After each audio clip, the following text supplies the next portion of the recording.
Hello everyone, welcome to our channel Nepal trades. म आज यो भिडियोमा फरेक्स ट्रेडिङको बारेमा केही जानकारीमूलक कुराहरू लिएर आएको छु। फरेक्स ट्रेडिङ भन्न साथ हाम्रो दिमागमा एउटा कुरा चाहिँ खेलिहाल्छ कि is forex trading legal in Nepal. यसो भन्दै गर्दा हाम्रो गुगल दाइलाई पनि एकचोटि सोधिहालौँ है, उहाँको ओपिनियन के रहेछ।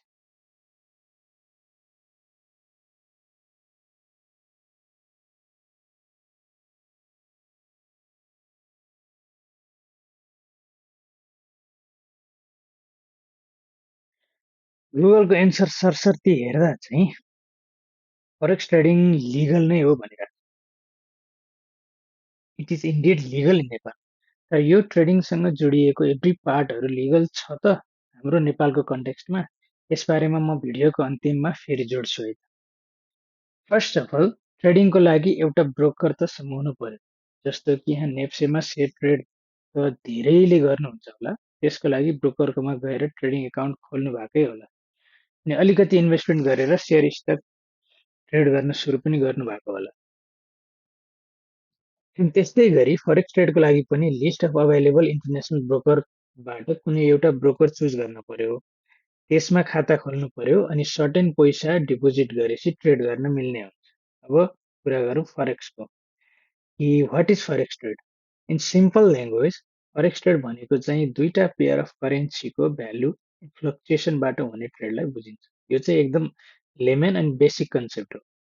Forex in detail is much big अनि यो भिडियोमा it's not possible to explain all. त्यसैले म चाहिँ आज यो भिडियोमा एक्ज्याक्ट फरेक्स ट्रेड भन्दा नि how to trade gold from here in Nepal भनेर बुझाउने कोसिस गर्छु है त।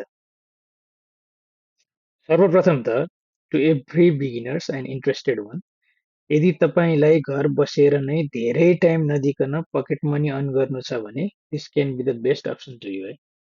हामीले certain basic technical knowledge gain गरेर थोरै इन्भेस्टमेन्ट गरेर ट्रेड सुरु गर्यो भने एक खालको इन्भेस्टमेन्ट अनुसारको रेगुलर इन्कम अर्न गर्न चाहिँ सक्छौँ। अब कसरी त भनेर म तपाईँहरूलाई अकाउन्ट खोल्नेदेखि पैसा कसरी डिपोजिट गर्ने भनेर यो भिडियो मार्फत कभर गर्छु है त। मैले चाहिँ लगभग 10 वर्ष अगाडिदेखि ट्रेड सुरु गरेको अवस्था हो। यसै गरी गुगल गर्दा गर्दा आफ्नै हिसाबले खोज्दै सुरु गरेर धेर थोर नलेज गेन गर्दै गर्दै ट्रेड गरे हो। मैले सुरुदेखि अहिलेसम्म नै गोल्डमा मात्रै ट्रेड गरे हुनाले म आज गोल्डको बारेमा मात्रै केही भन्छु। कसरी डिपोजिट गर्ने, कसरी के गर्ने, पैसा कसरी हाल्ने, ट्रेड कसरी गर्ने, म इन डिटेल तपाईँहरूलाई जानकारी गराउँछु है त। गोल्ड ट्रेडको लागि पनि तपाईँले एउटा ब्रोकर अकाउन्ट रजिस्टर गर्नुपर्ने हुन्छ अनि ब्रोकर अकाउन्ट चाहिँ नेपाललाई रिकगनाइज गर्ने खालको हुनुपर्छ है।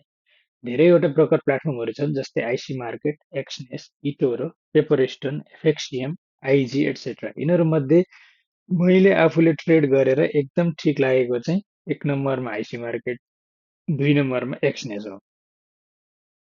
पहिला दुई नम्बरको कुरा गरौँ है त।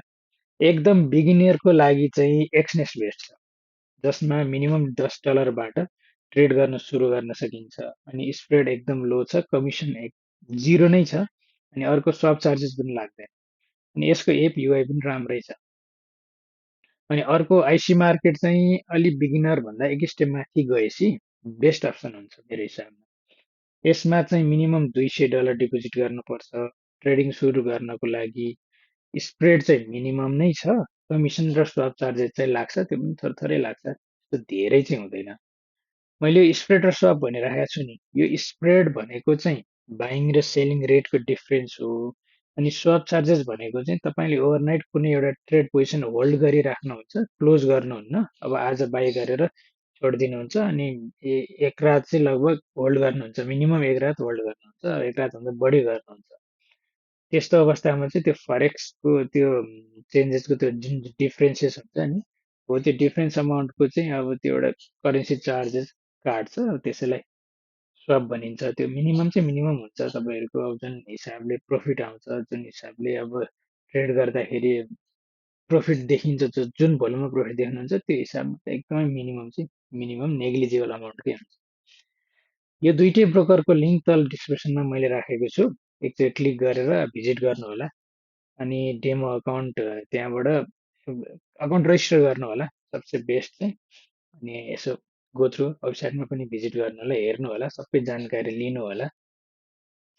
र अर्को इम्पोर्टेन्ट पाटो भनेको चाहिँ हामीले डिपोजिट चाहिँ कसरी गर्ने त? अब अकाउन्ट त खोलियो, र पैसा चाहिँ कसरी डिपोजिट गर्ने त? त्यसको लागि हामीलाई इन्टरनेसनल कार्ड, ब्याङ्क एकाउन्ट औ इन्टरनेसनल वालेट चाहिन्छ।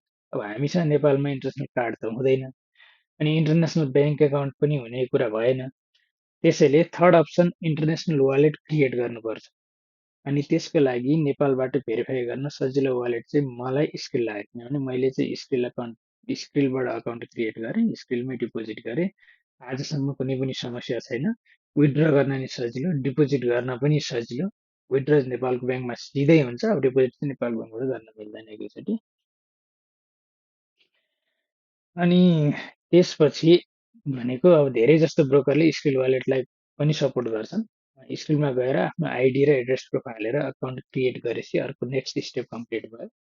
अब थर्ड स्टेपमा स्क्रिलमा चाहिँ पैसा कसरी हाल्नु त?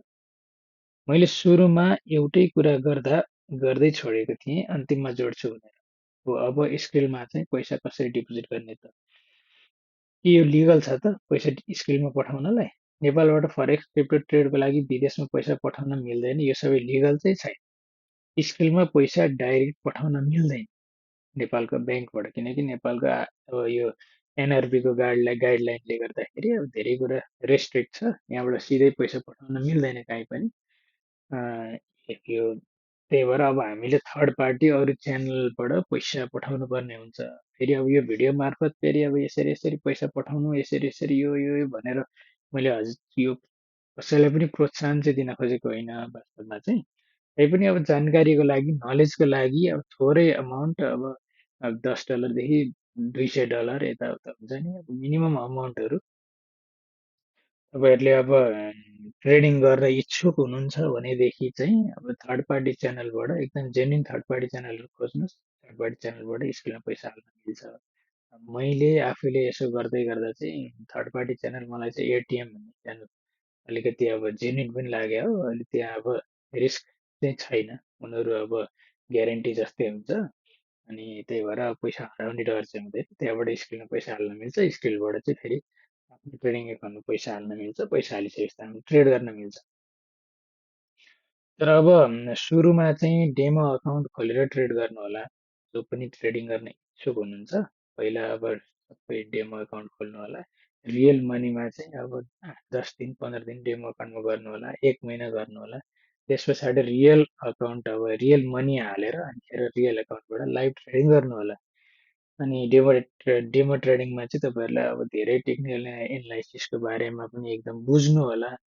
अनि हरेक अब हुन्छ नि, इन डिटेल डेमो एकाउन्टमा बुझ्नु होला, कसरी मार्केट चल्छ, के गर्छ, कसरी फाइदा हुन्छ, किनबेच कसरी गर्ने, के गर्ने, सबै डेमो एकाउन्टबाट सुरुमा ट्राई गर्नु होला। 10 15 दिन, 1 महिना, अनि अलिकति कन्फिडेन्स बिल्ड अब बुस्ट अफ बिल्डअप भइसकेपछि अनि तपाईँहरूले अब कुनै अब त्यो एक्सनेसमा मैले भने नि $10 पनि गर्न मिल्छ। $10 चाहिँ अहिले एकदमै मिनिममै हुन्छ। $10 खासै ट्रेड गर्दाखेरि त्यति अम, धेरै सिकिँदैन।